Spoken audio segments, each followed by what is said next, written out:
আমার একটা ছোট্ট সুন্দর বাড়ি আছে, যে বাড়িটাকে এক নজরে যে কেউ দেখলে বলবে এটা তো শুধু বাড়ি নয়, এটা তো একটা স্বর্গ দেখছি। আর এই কথাটা শুনে আমার সত্যি অনেক বেশি ভালো লাগে। যখন আমি ওই বাড়িটাতে থাকি তখন আমার সকালবেলা তাড়াতাড়ি করে ওঠার কোনো তাড়াহুড়োই থাকে না। যখন ইচ্ছে হয় তখন আমি ঘুম থেকে উঠি, যখন ইচ্ছে হয় তখন আমি ঘুমোতে যাই। একজন পাকা রাঁধুনি হবার চেষ্টায় কত যে এক্সপেরিমেন্ট চালাই আমি রান্নাঘরে।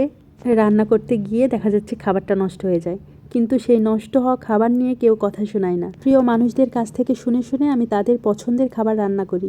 আবার কিছু কিছু দিন নিজেকেও জিজ্ঞেস করি যে আমার কি খেতে ইচ্ছে করছে, আর সেই খাবারটাই রান্না করি। বিশ্বাস করুন, খাবারগুলো এত পরিমাণ টেস্টি হয় যেন অমৃত। আবার মাঝে মধ্যে রান্না করতেই ইচ্ছে করে না, তখন চলে যাই রেস্টুরেন্টে আর গিয়ে পছন্দের খাবারগুলো খেয়ে আসি। কেউ আমাকে কথা শোনায় না, আমি বাড়িতে খাবার ফেলে রেখে বাইরে গিয়ে খাবার খাচ্ছি। সন্ধ্যাবেলা ইচ্ছে হলে স্বামী সন্তানকে নিয়ে ঘুরতে বের হই। সেদিন অবশ্য বাইরে ঘোরাঘুরি করার পরে বাড়িতে এসে আর রান্না করে খেতে ইচ্ছে করে না, বাহিরেই খেয়ে নিই। তারপর বাড়িতে এসে আমরা সবাই একসাথে বসে আলোচনা করি যে আজকের খাবারটা কিন্তু দারুণ হয়েছিল।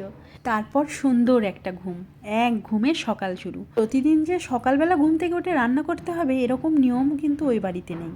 আমার আবার সকালবেলা পরোটা, ডাল আর ডিম ভাজা অনেক বেশি পছন্দের, তবে বাড়িতে তৈরি করার চাইতে বাজারেরটা কিনে খেতেই আমার বেশি ভালো লাগে। দেখেন, আপনাদের সাথে গল্প করতে করতে আমার কতগুলো কাপড় ছিল সব ভাঁজ করা হয়ে গেছে। আসলে এটা আমার কল্পনার জগৎ, বাস্তব জগতের চাইতে কল্পনার জগৎটা আরো বেশি সুন্দর।